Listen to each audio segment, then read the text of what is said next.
the sidelines for a long time. Now I'm finally getting in the game. It's about time. This is my time.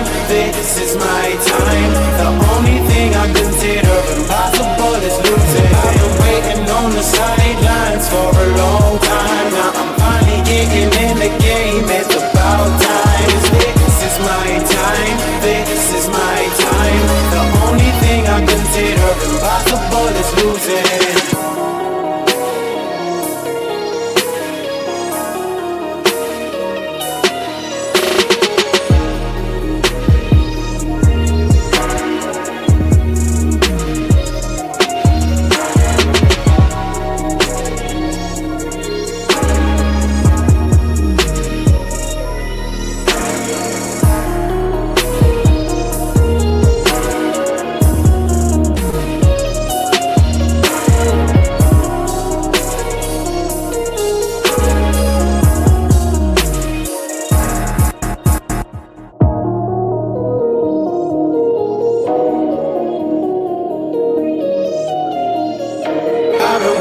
On the sidelines for a long time. Now I'm finally getting in the game. It's about time. This is my time. This is my time. The only thing I consider impossible is losing. I've been waiting on the sidelines for a long time. Now I'm finally getting in the game. It's about time. This is my time. This is my time. The only thing I consider impossible is losing.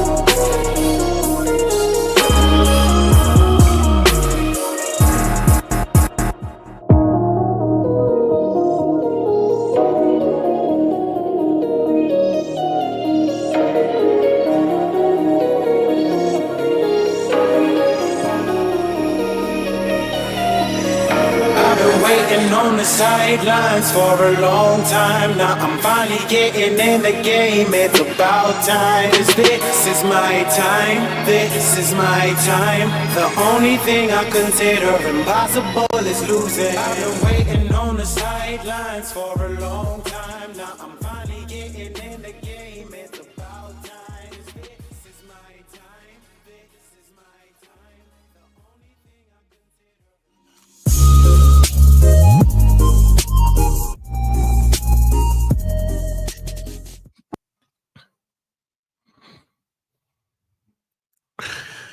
Let's go, let's go, let's go, let's go. What's up, ladies and gentlemen? Welcome back to TD Fans Talk, home of the real Miami Dolphin fans.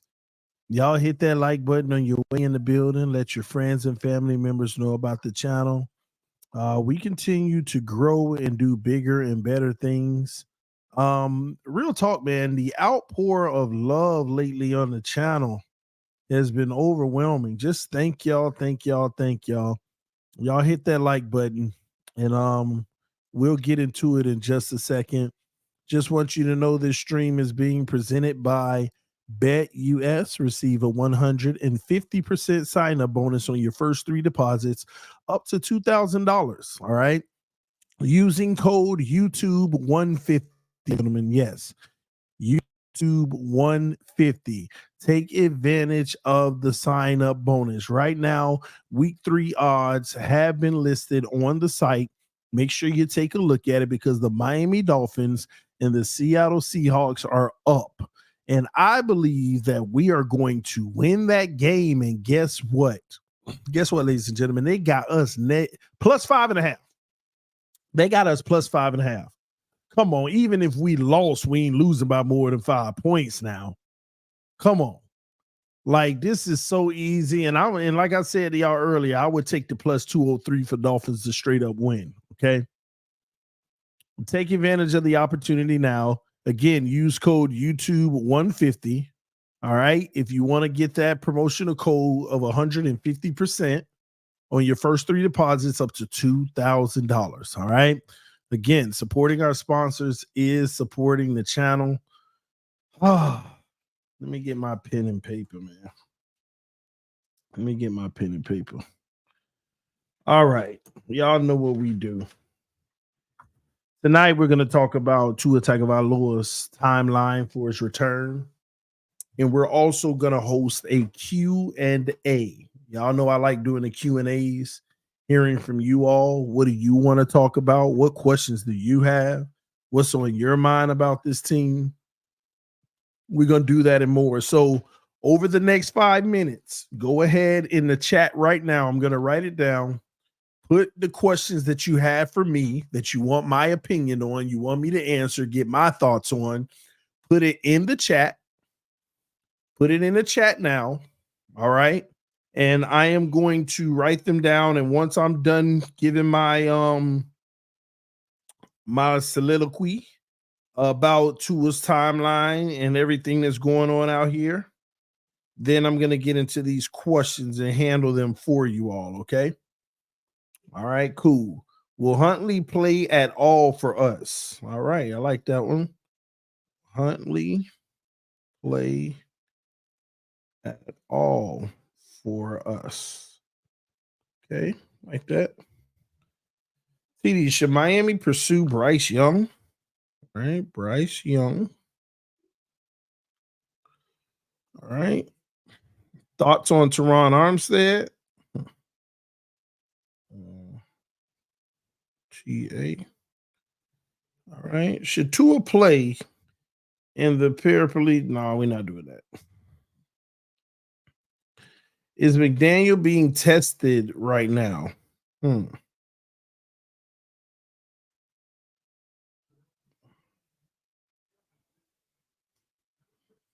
right, I like that one.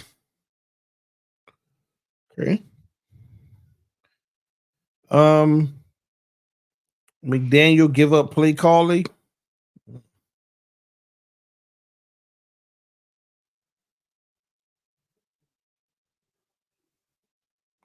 Okay. Will Greer last after this season? Greer last after this season. Okay. I'm not entertaining the Josh Allen stuff. Should Patrick Paul start for Armstead if he's hurt? Should Patrick Paul start?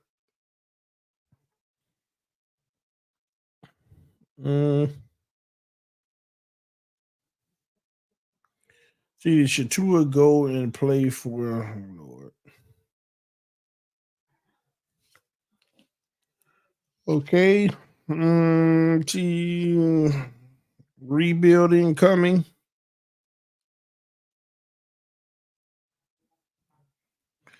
All right.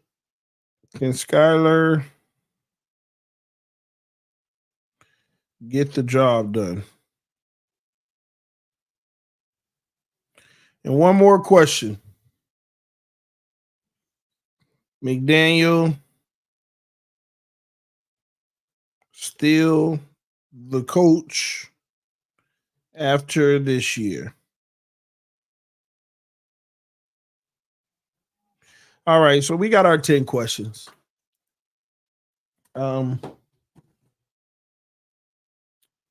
BSC Property Maintenance, salute to you. I see you in the building. Thanks for coming through, homie. Matter of fact, let me mod you up for always showing love to the channel. Y'all check the homie out. BSC Property Maintenance, ladies and gentlemen. All right. All right, let's get into it. All right, so first and foremost, let's go ahead and start out with Tua's timeline, okay? I was reading some information today about all of this. You know, the reality is there is no timeline, right? But there is a conversation to be had because although technically there is no timeline, there are a lot of people who have a say in Tua's return. This is what nobody's talking about. I know it's Tua's decision whether he wants to continue to play or not, but it is not his decision on whether he can get on the field or not. See, it's his decision on whether or not he want to retire, but it is not his decision on whether he will be put on the field or not. He does not determine whether he goes on the field or not. He can only determine if he wants to hang it up or continue to try. There are so many people that's going to be involved in the decision of Tua getting on the field. The NFL, I learned today, they do have a say in this, and I'll break that down in a moment. The NFLPA will have a say. Obviously, Tua's family will have a say. Did you all know that the Miami Dolphins have insurance on Tua's contract? The insurance company will have a say. Yes. I learned that today. They have that injury insurance on him. They literally took out an insurance policy for injuries for over 40-something million dollars. So the interesting part about that, when people say, oh, the Dolphins going to have to eat the dead cap, yeah, they're from a team standpoint, but Stephen Ross in this organization has over $40 million of insurance on Tua in the event that he gets hurt for his contract. So the insurance company will even have a say, because whether or not they're even going to continue to carry him by making a decision to continue to play with pre-existing injuries and choosing to continue.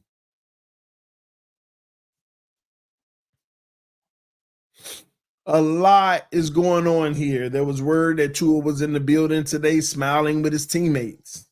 Like I told you all previously, Tua's fine. You get the concussion, technically the next day you might feel just fine. And you may not even find anything on the scans and all of that. But we'll never know the damage that it truly caused.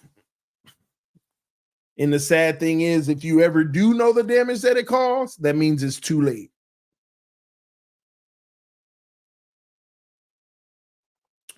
Tua's going to attempt to continue to play football for the Miami Dolphins. Okay? Here's when I think Tua will try to make his return. I believe it will be after the bye. Now, you'll know this week whether or not they put him on IR or not. They're going to do it this week if they're going to do it. If they're not going to put him on, they won't do it this week. But you will know this week. Because you got 3 games and then you're bye. IR does not include the bye. I think Tua may come back week 6 or 7. This week is obvious Tua's not going to be playing football at all. Next week versus Tennessee, highly unlikely for him to come back and play football. Let me tell you, the league is trying to not be in this, I'm sure, but I promise you, they're having conversations, ladies and gentlemen. You want to know what the number one driving conversation is? 2 years ago, there was a hit that Tua Tagovailoa took that we believed he was concussed on. And the very next week, we put him out there again, and then he was fencing. And everybody scrutinized the league. Why would you put him back out there? Why would you dare do that? It makes absolutely no sense. And we got criticized and said it wasn't smart. We should have never put him out there. He should have gone through the full protocol, even though a doctor cleared him and said there were no symptoms, X, Y, and Z. And here's the reality, ladies and gentlemen. He probably ain't going to have no symptoms right now either. But the NFL is not going to want to repeat that action again. So I think that they'll attempt to wait at least 2 to 3 weeks before they even start talking about him returning again. So you might be able to look for Tua to return after the bye, because they'll be able to at least say he took several weeks off, plus he had an extra week of a bye, and he's clear protocol. And at the end of the day, he's cleared to play again. If something happens, it has nothing to do with the previous situation. So look for that to be the earliest convenience. You're going to hear some stuff. You might even hear stuff this week that Tua, would love to play. You're going to hear next week, well, we don't know. We got to evaluate it, take it day by day. That is all in efforts to basically just say, hey, we're going to put him back on the field at some point if everybody approves that make the decisions. So I want y'all to brace yourself, because at the end of the day, I truly feel like with strong possibility, he's going to be back right after the bye. As soon as the bye is over, he will be back. Shout out to Tom, the Don, with the donation. Tom said, if Tua want to play, it's his right. Better, let me see here. Just like every military person risks their lives for $30K a year versus his millions. I agree.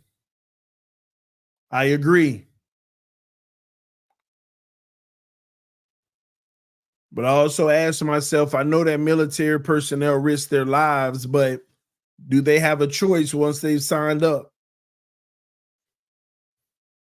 And if they do have a choice and they have pre-existing injuries, they also have a choice again.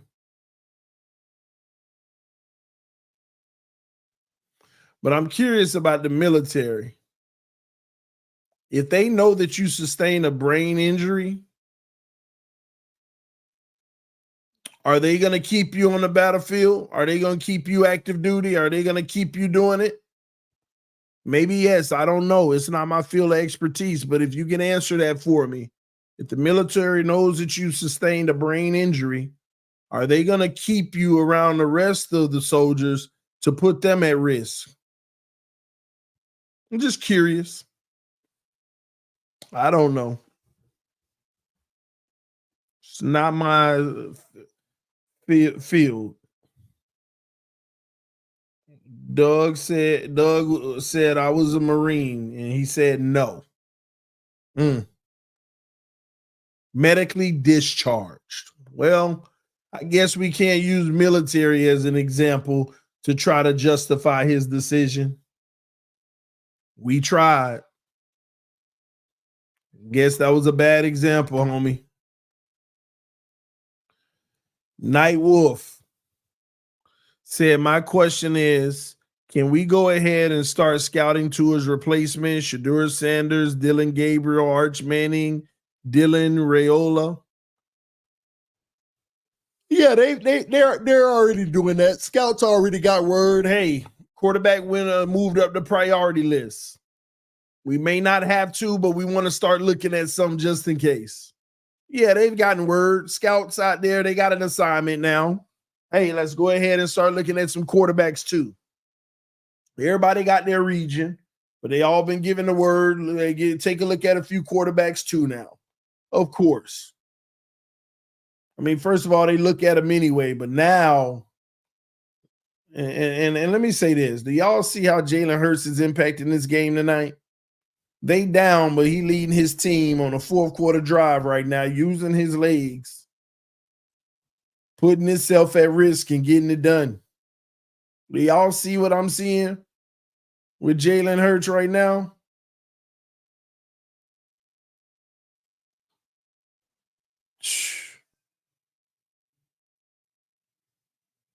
crazy. You get disqualified from enlistment if you've ever had a concussion. There you have it.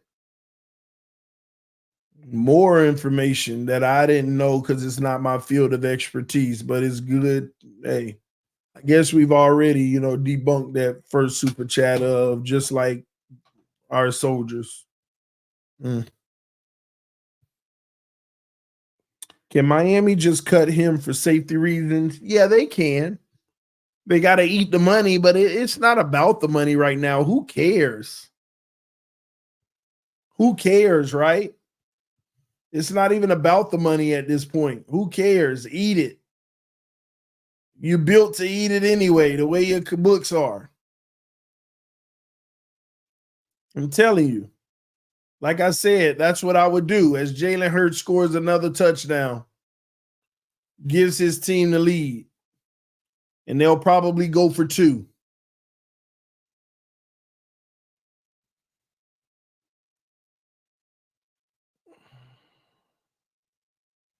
He said they just changed that. Okay. Yeah, man. Oh man, BSC Property Maintenance hit us with a love tap donation. Said dinner on me, brother. Thank you for everything. Wow, appreciate you, homie.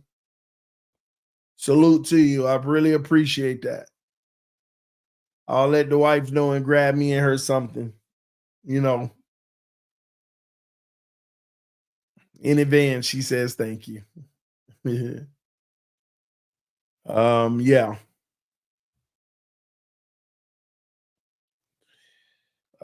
Air Force here. The military will keep you as long as you're able to be effective. If he wants to play, he should be able to as long as he is effective.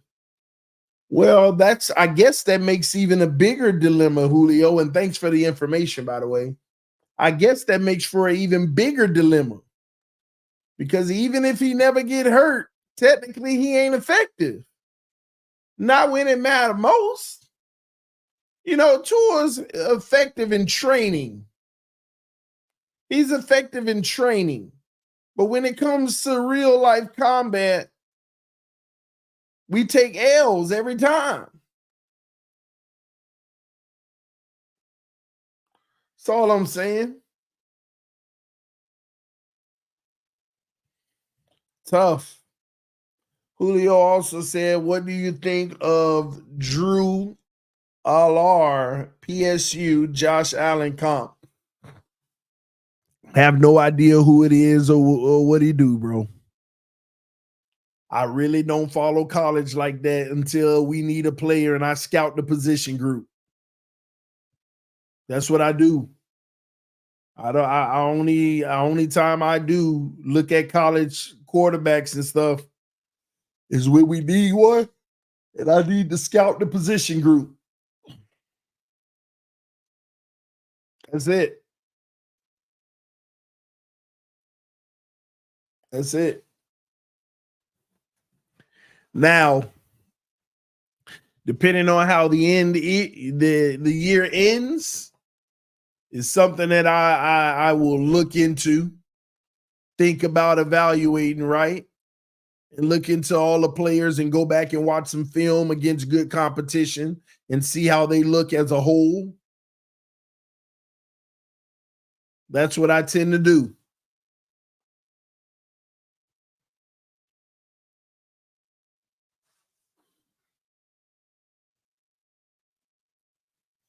Honestly, y'all, man, the unspoken truth that nobody want to talk about.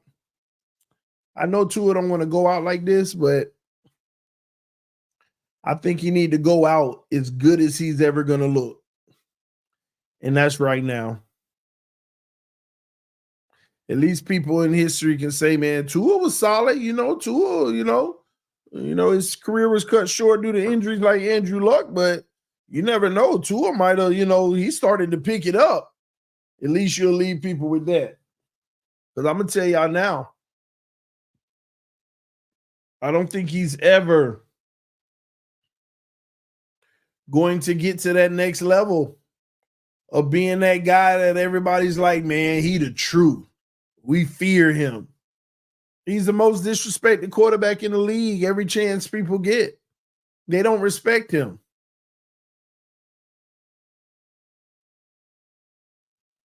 As a player, they think he a merchant of Tyreek and Waddle. And he'll never be able to shake that until they're gone. And none of us really truly believe he gonna be any good when they gone.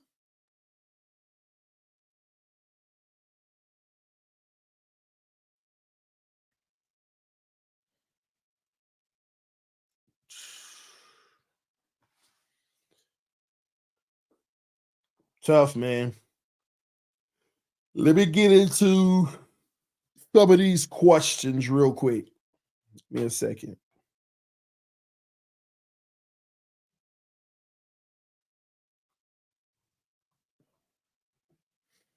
Will Huntley play at all for us? I don't know if Huntley's going to play at all. I think the only way Huntley plays is if Skylar gets hurt. I'm very optimistic that Skylar is going to play well for us, especially since we're playing solid competition, but not the best of the best.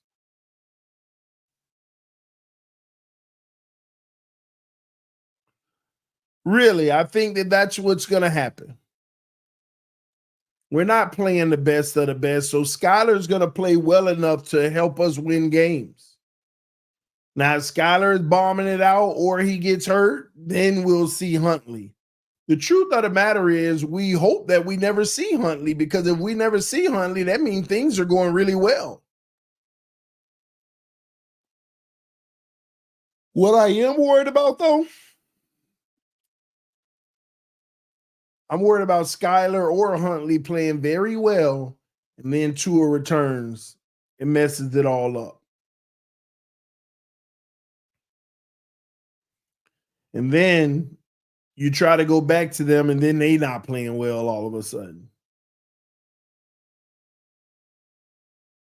That's what I'm worried about.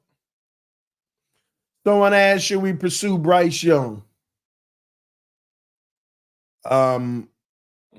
We have to stop this madness, y'all.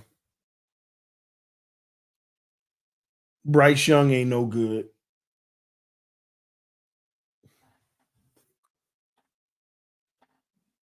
Bryce Young is not a good quarterback. We need to call that what it is. He's just not. I was at the Buffalo game. It was the most depressing thing I've witnessed, and should be an inflection point in the trajectory of the team. Something got to change. They're not going to change anything. I know y'all saying Bryce is still young, though, bro. I mean, what we going to turn him into? Tua? I mean, Bryce is so small. He young, but he ain't got that it factor either, man. He don't have that it factor either.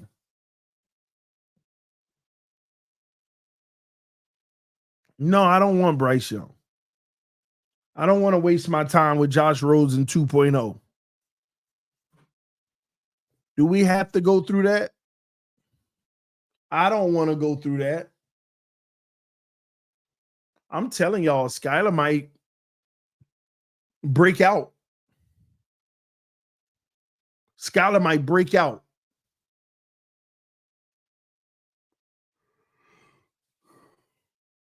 Time will tell.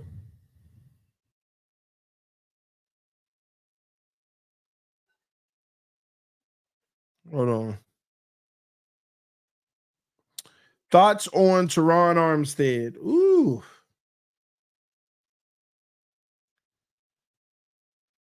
I don't think about Armstead. He is who he is, and we know who he is. Mr. 10 to 12 games. Man, I'm not shocked with Armstead out. Armstead out? Gosh, man. That's it. And if he plays, now he's hampering an injury.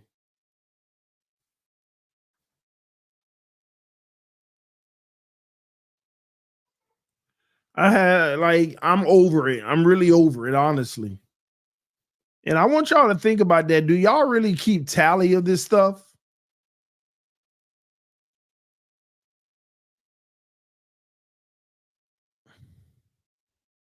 Do y'all keep tally of this stuff? And remember, Teron Armstead was officially at this point a bad signing. Am I wrong? Yes or no in the chat. Am I wrong? Please, I just want to know if I'm starting to go on the deep edge. Yes or no in the chat. Am I wrong? I said that Teron Armstead at this point was a bad signing. Am I wrong? Yes or no? You don't want him to have been a bad signing. He's a great player, but the amount of his durability and and when we need him.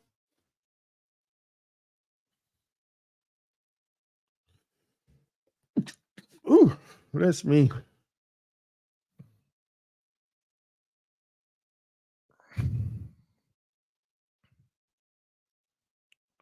I'm looking him up right now. See if we even got an update. Did they say he gonna miss games or something?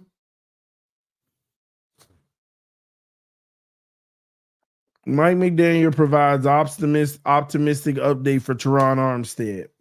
A possibility for a game at Seattle. Possibility. Like I said, even if he plays, he got a shoulder injury. Now we got one ailment that banged up.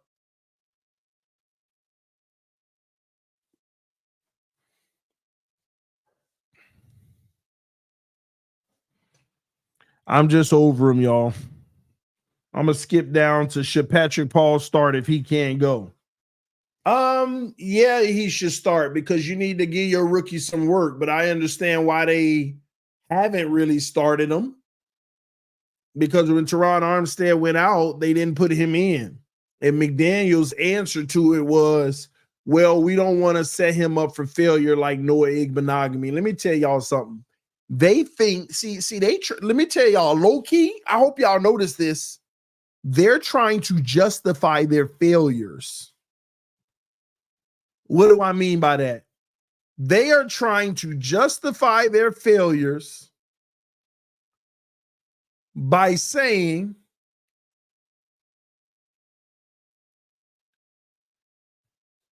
the reason why Noah didn't work out because they put him out early. You don't see what they're trying to do low key?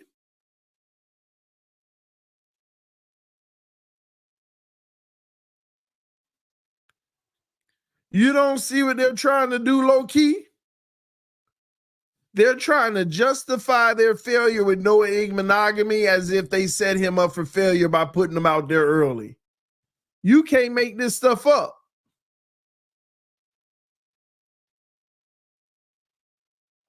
And they wanted to be attached to Flores. Y'all don't see what they doing? Y'all don't see what they doing? They trying to put it on Flores.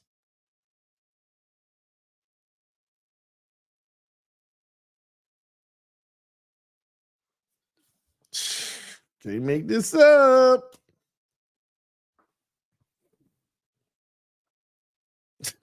You can't make this up. Boy, let me tell y'all something. Do y'all notice a lot of narratives are shifting and they're making excuses and stuff like, oh, well, Patrick Paul, because we don't want him what happened to Noah to happen to him. You know why that's happening, right? They're trying to justify their failures or just being wrong. Just like content creators out here saying that crazy stuff too. They're just trying to justify why they were wrong. Because they told you that the person was going to be something. And since they were wrong, they want to ride the wave of the only reason we were wrong is because he was set up for failure.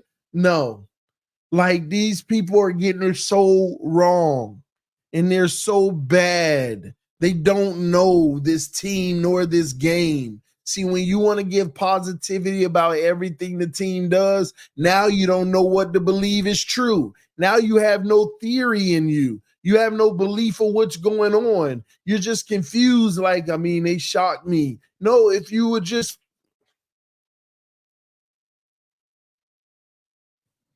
Let me move on. Let me hit these super chats and then move on. Because, yeah. Shout out to the homie Scant Dollar with the donation, showing real love. Salute to you, homie. Scan said, TD, we could really end up with the top 10 pick this year.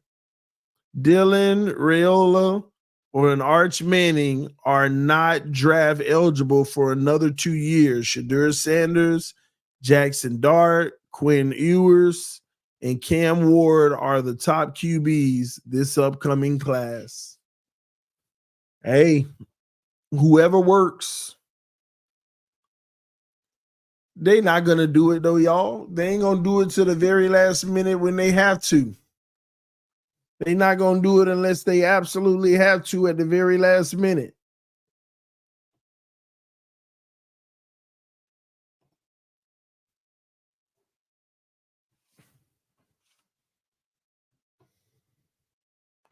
It's crazy. Miami Heat shorts. I saw your message. Mod, y'all don't have to block messages that aren't disrespectful. You said, TD, why you guys had the round table on an app? Not even available in my country. Keep it on the YouTube, man. It's whack. Here's the deal, Miami Heat. We still have the round table on Wednesday nights as normal. We just have the SmackDown on the app. And one of the main reasons we have the SmackDown on the app is because it helps us fund Roundtable Sports. Don't forget, AFC East is a subsidiary of Roundtable Sports. So it helps us with the funding for the overall company. So that's something that we have to do. But we didn't sacrifice our normal Wednesday night show. That goes on as normal. So tune in on Wednesdays. Unfortunately, you won't be able to see the SmackDowns on Mondays. All right. Now, what I can do is have a conversation with our sponsor, and that's Tom Brady's new company, the Autograph app. That's where the SmackDown show is on every Monday night. Tonight, it was pretty dope, too. So I can have a conversation and see if they want to release it, a few days later, and we can post it on the show. Maybe that'll help. Okay. So just FYI, I'll check into that for you. Okay.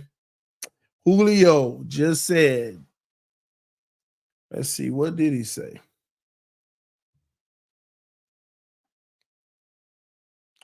Dudley Do-Wrong and other creators seem to suggest that the offense struggles. Hold on. Just looking at Hurts Cook right now. The offense struggles versus Buffalo, where a product of execution than scheme or play calling. Agree? We're gonna pause right there for a second because that is an interesting question. Matter of fact, let me just read this and then I'll go back to you. TD the flow rider back at it. LOL. Yes, sir.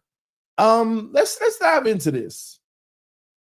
People are suggesting that the offense struggles versus Buffalo were a product of execution when scheme or play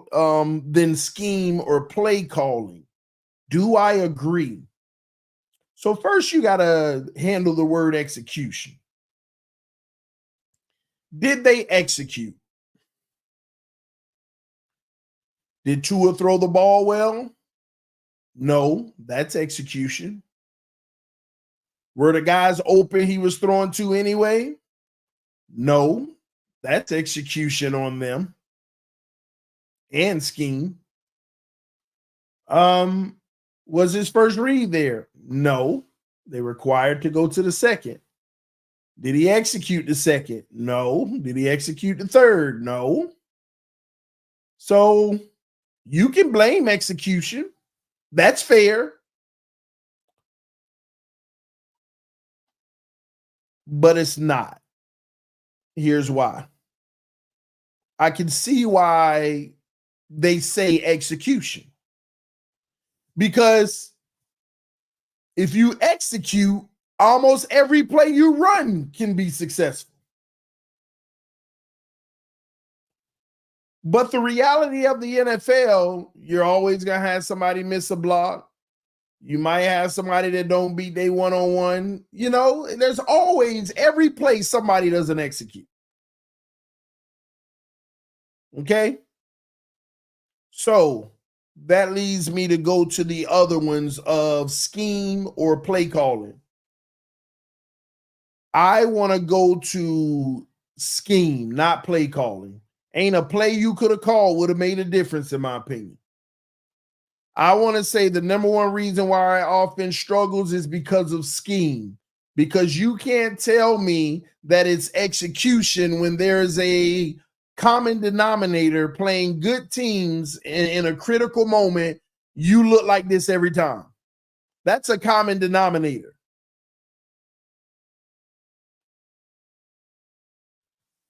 So to be fair, I think the best way to answer this is it's twofold. It's execution, but at some point you got to realize your guys ain't good enough or capable of executing such plan.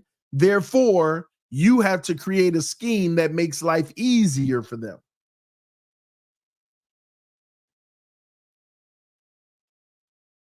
So don't blame the execution when at the end of the day, these guys can't execute against teams like this because they're not better against teams like this. You need a better scheme that will showcase their skill over teams like this.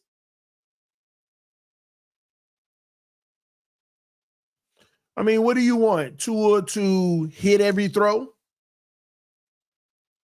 It's so funny to me. When Tua's playing against a zone, the first read is open, and he can just fire the ball at ease in an open window, and the receiver can meet the ball there. We want to act like he's executing and he's cooking. Well, technically he is, right? But any level of resistance to that, why all of a sudden he not cooking anymore? Why? Because the receivers aren't in those spots at that exact time. See, everybody always want to defend the fact that he not spot throwing. Then why is the timing off every time when they put their hands on receivers? This is what I tried to educate y'all on so many times. When you spot throw, the ball is going to be in that spot at a specific time every time. When you're anticipating, the ball is going to be in a spot that you are reading real time where your guy is going to end up. And you throw it ahead of time based off of their path and trajectory at the time, not based off of the timing of the offense. I don't know why I've had to explain this same basic elementary concept 5 million times and some people still don't get it.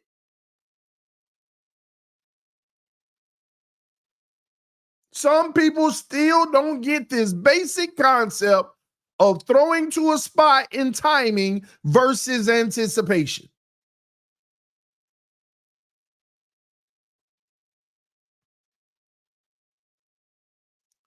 Last freaking time.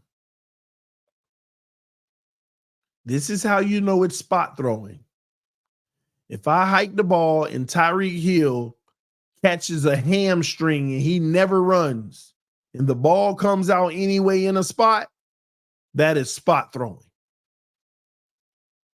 If I hike the ball and Tyreek catches a hamstring and never moves anywhere, and I never throw the ball because I can tell he's not going to get to the spot, then that is anticipating because you anticipated he won't make it there.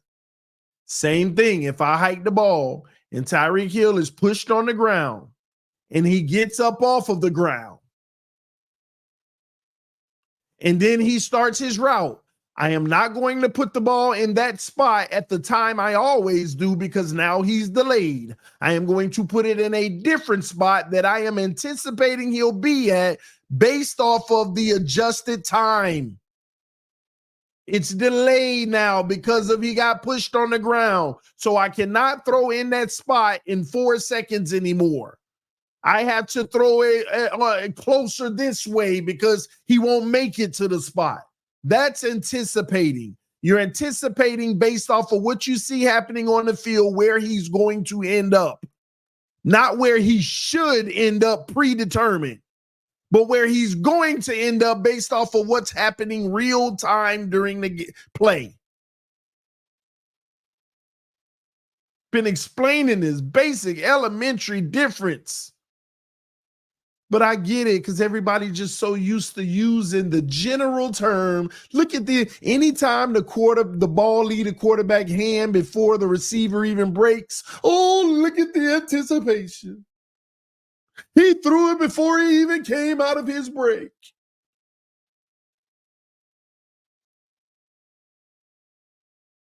It can be anticipation as long as he's evaluating and saying this is where he's going to end up.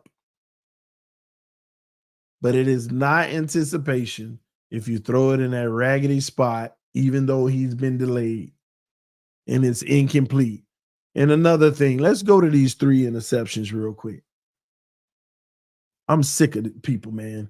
Y'all just love dishing on everybody except Tua. The first interception.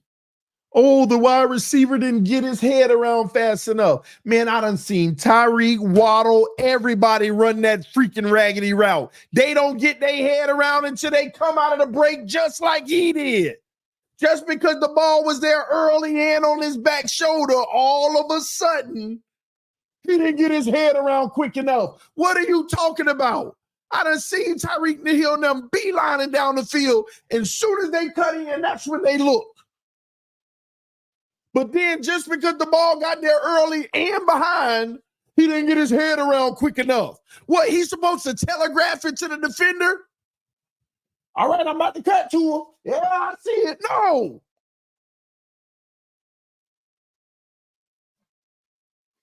Makes no sense to me. Y'all be making this ridiculous stuff up. He's supposed to look back before he even start his break. Spot. Y'all know how receivers run their routes. You don't look back until you hit your break because you don't want to sell it to the DB or the safety. The man turned around and the ball hit him. Tua threw the ball early.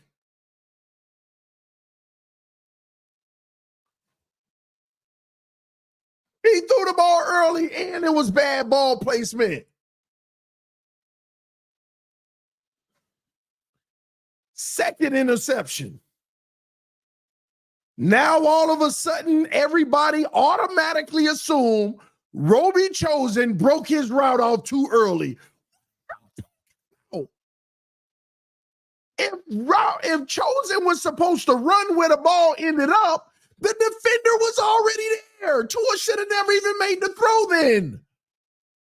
Why are you throwing the ball to a receiver where a DB is sitting there already? Y'all act like the DB ran and caught the ball. DB was sitting there. Oh, thank you. Oh, that's where Roby Chosen was supposed to be, where the DB was already standing?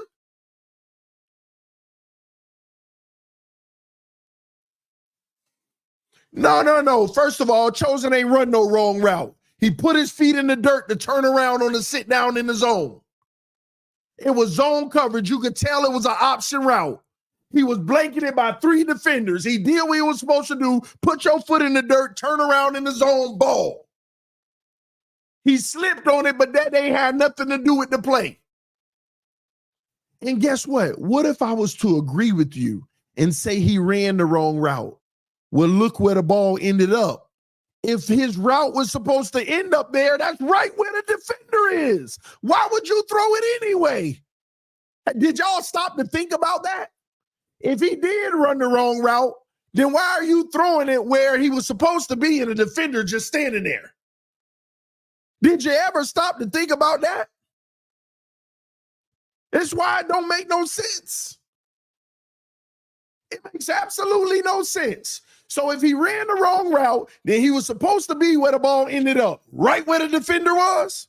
It makes absolutely no sense. That means Tua must have made an even worse read. That means he made an even worse read by throwing it. Y'all making it even worse right now. If Chosen ran the wrong route, then that means Tua ain't reading the defense whatsoever. He throwing the ball where Chosen's supposed to end up, right where a defender is. At the end of the day, it was a terrible throw. He threw it too high and it sailed on the receiver. All these excuses. And the third interception. We all know that's his fault, but it ain't his fault, technically. This is the one where I'll give him an excuse, but the excuse is embarrassing. He ain't got enough arm strength to get it out of bounds. Running away from pressure, got to flick it out of bounds. You ain't got enough arm strength. He ain't have enough arm strength. He tried. That's all I got to give him credit for trying, but that's a perfect example of arm strength. You ain't got enough arm strength to get it out of bounds. Pick six. All them picks was his fault.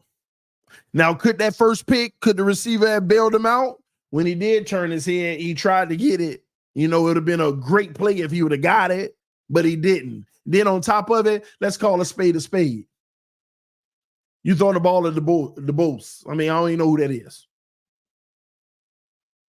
I don't even know who that is. I mean, if we really going to call a spade, it is what it is. The last pick had nothing to do with his arm strength. Well, that weak little arm couldn't get it out of bounds. That was his intention, wasn't it? His intention was to throw it farther enough to get out of bounds. Did it get there? Can you tell the people why it didn't get there, Jermaine? We gonna wait, Jermaine. We gonna wait on this one, Jermaine. This is gonna be good from you. Tell the people in a quick little chat right now, why didn't the ball get out of bounds? Since it had nothing to do with his arm strength. Come on, let us know. Let us know why the ball didn't get out of bounds. We'll wait a little bit. I'll read a super chat while we wait on your response. Why did the ball not get out of bounds? Don't answer the question with a question. Don't. Come on. That's all. We just want to answer to that. Why did the ball not make it out of bounds? You help us out, Jermaine. You fill us in. I'm just curious of what this answer going to be. I know you're thinking long and hard right now. What can I say? What can I say? Because you put your foot in your mouth by saying it had nothing to do with arm strength. Why did the ball not make it to the sideline? Why did the chicken cross the road?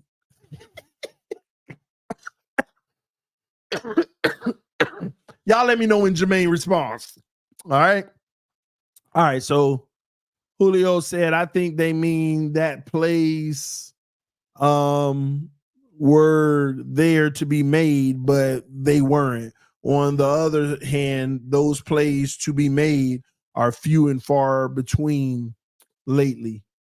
Jermaine answered. He said he got clobbered on that play. Oh, no. The ball got out of his hand before he got clobbered. The ball was out of his hand before he got clobbered. He was about to get clobbered. He cocked back and flung it.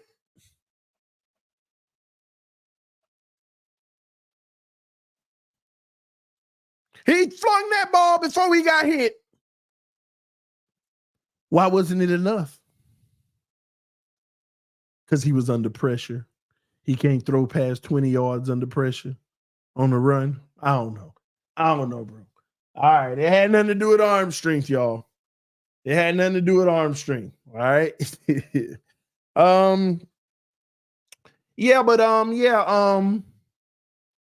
There are always plays to be made.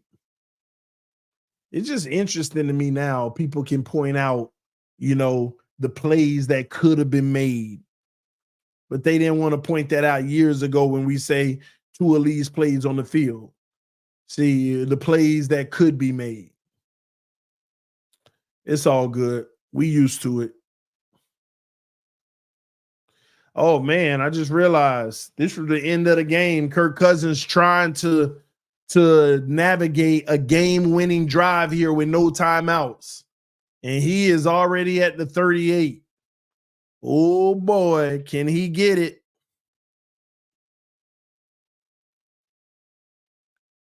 Come back. Oh boy, they are in trouble. They at the 12-yard line with 48 seconds. The Eagles in trouble. Tua's concussions are a distraction from bad play. Yeah, we all know it. We all know it.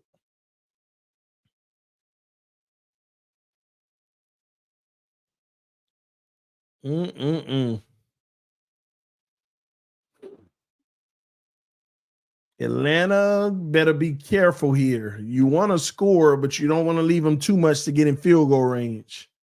Kirk back to pass. Throws. Quick little 4 yards out of bounds. They working it. Yeah, I'm sorry, y'all. I have to see this ending because I picked Philly to win, and I've been doing good on my pick'ems for the show every Thursday on Bleacher Report. I ain't worrying about first downs and all that. They got to find their way in that end zone. Look at him, Atlanta coach. He like, please, please, please.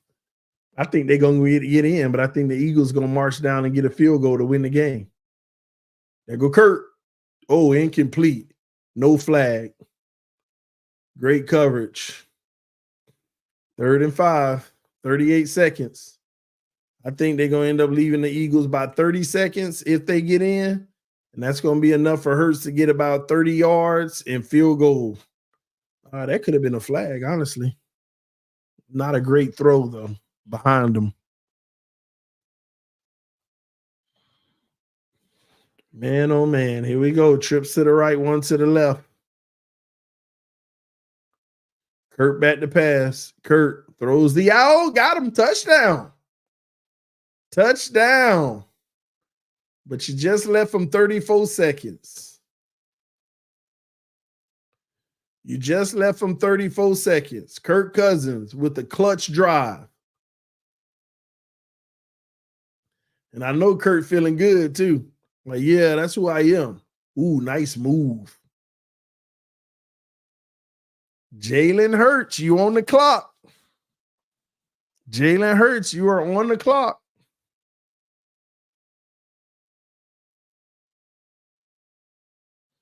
Falcons beating Eagles. Oh boy, that's not good. Do y'all see the penalty flag?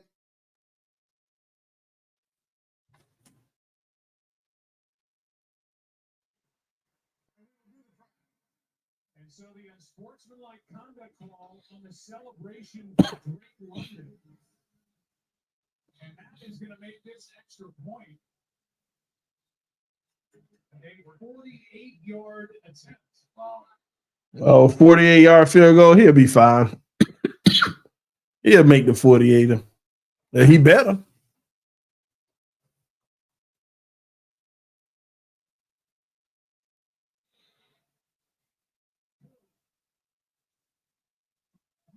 Yep, the kick is good.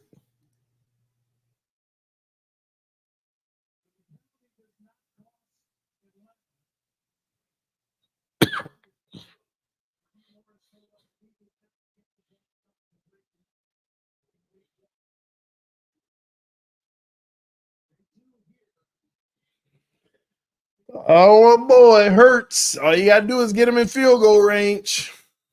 I don't know if y'all kicker doing good lately or not. Yeah, Kurt was cooking him on that drive.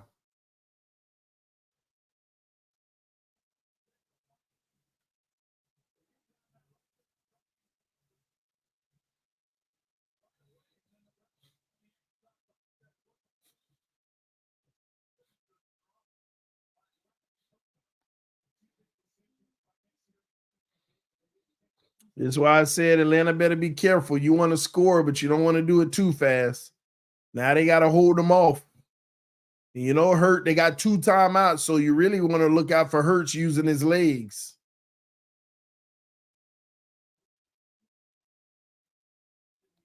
Touchback. So they'll start at the 30. See, is it fair to say that Tua is a bust? He's not a bust. At least not yet, for sure.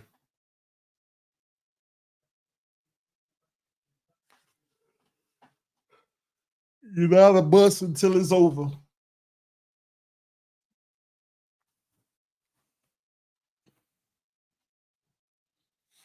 All right, here we go. Eagles. Trips to the right, one to the left. Hurts, back to pass. Got him. 27. Timeout, Eagles. They close to midfield. 2 more of those. That's game.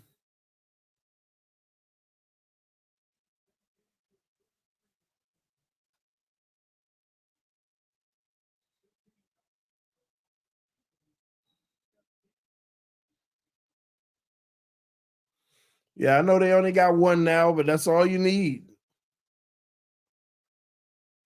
And don't give them a nice sideline play.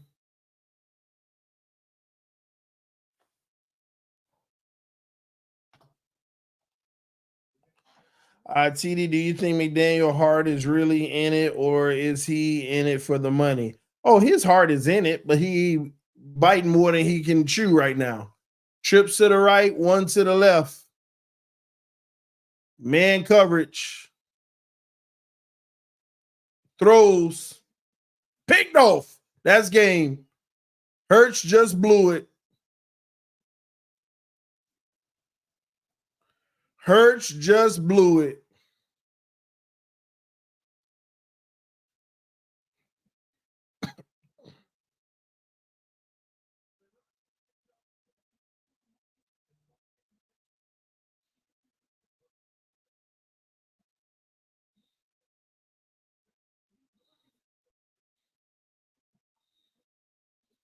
Yep, Bates got him. Safety. Good win by Atlanta, so they're going to be back in it.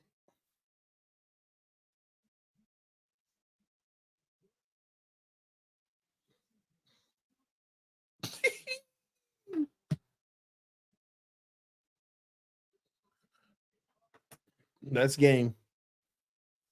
Yeah, I think McDaniel is just simple. He biting off more than he could chew. CD, can you open the panel? You know what? Sure can. It doesn't look like you have an app-page panel. You can I would, because I wasn't talking to you, Siri. I wasn't talking to you, Siri. Y'all see how she always up in my business? Gosh.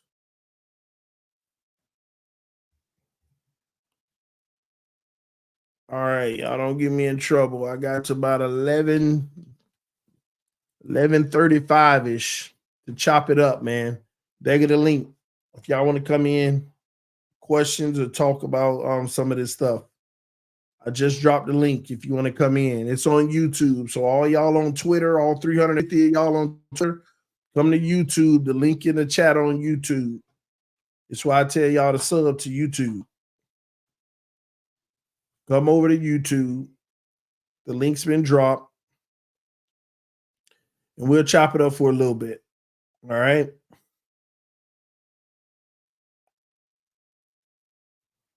Oh, man. I'll see y'all backstage. I'm going to get to y'all in a second.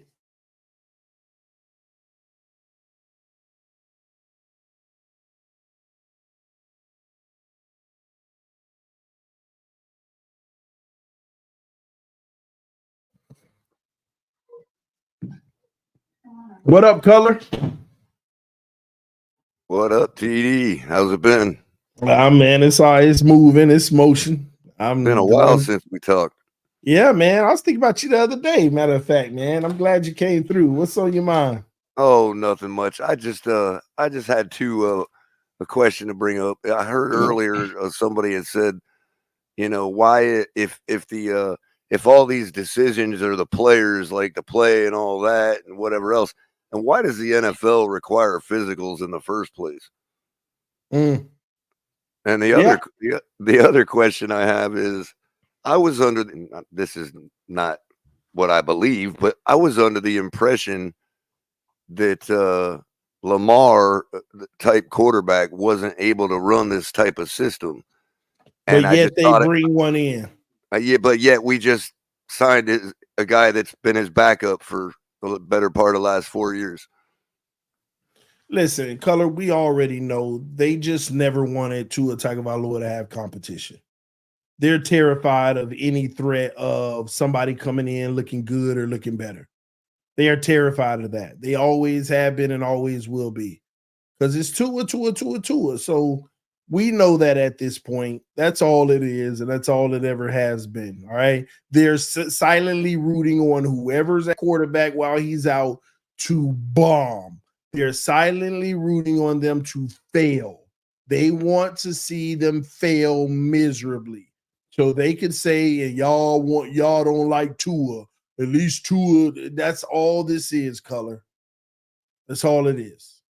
Yeah, I tend to agree with that. I mean, it's any chance that, I mean, it first started with, what everybody, I mean, it's hard to be able to, argue for truth and reality while it lends you, it leaves you open for people to, pin monikers on you. For instance, like, if I say, hey, I don't know why everybody's up in arms because I saw competitive play out of Mhm. our backup quarterback in the past.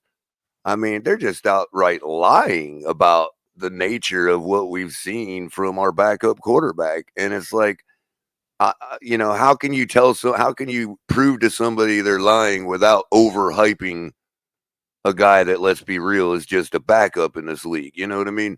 How have you been Yeah. able to thread that needle? Well, I don't get into the lies anymore. Honestly, I just talk about what I know to be true. So I know people are hearing opposing things out here with lies up and down, but you know what? This is why the important thing is just telling the truth and allowing time to tell. And every time time tells, you just throw a little subtle, oh, we were hearing from everybody else otherwise. Right, That's right. all. That's all. Yeah, At the end of the day, listen, people are trying to defend their position with lies. But what's happening on the field every year is proving it itself. That's what does the talking, the results of what happens on the field. Not me, not you, not anybody else. The results on the field. And then exactly. we evaluate who's been telling it how it is all this time. Right. That being That's said, and all. I'll leave you with this because I know you probably got a load of people in back. Yeah. I just got, how do you feel about what we could expect? Not because I know you know what's going on, but that doesn't mean we're always going to get the same performance out of a guy or the same whatever. I mean, maybe he has a tummy ache this week, but what are your reasonable expectations for what we could expect out of competitiveness, given what we've seen, let's say, in the playoff game against Buffalo?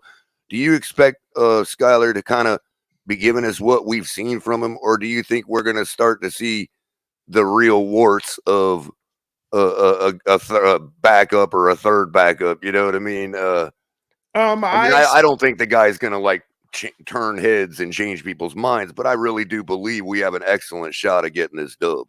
Well, I don't know, and here's why. Because it doesn't matter to me even if Tua was playing, and here's why. Did the league figure us out? Now is everybody going to play us that way? Is Seattle going to come up and jam receivers? Are they going, are they going to take away the first read? So that's what it really boils down to. What type of defense do we get? Because if Tyreek and Right. Waddle isn't getting separation and stuff, and then on top of it, the O line. Look at the state of the O line. Mm-hmm. I That's mean, pretty bad. I kind of feel like I'm not Pollyannish about it. I know that our chances were, because I know what I mean, I am not afraid to accept what we're looking at. So I know that our chances were diminished to beat Seattle, even if we had to, given our performance Thursday night before the injury. You know what I mean? I get all that, but remember that we've been figured out for a while. Let's be real. No. But we've been figured out by the good teams. Now you're starting to see average teams have us figured Well, out. that's true. That's true. I would agree with that. I just meant that, like, when Skyler faced Buffalo, Yeah. Buffalo had already figured us out by then. But technically, Skyler was breaking. See, they figured out our offense. but Skyler was able to break through Buffalo to a degree, even Right. with major drops and stuff by his weapons. Right. So it's not about the whole team being figured out. It's the fact that our offense has been figured out and Mike McDaniel has zero adjustments or answers to it. I'm just hoping, in my case, because all that's left is hope.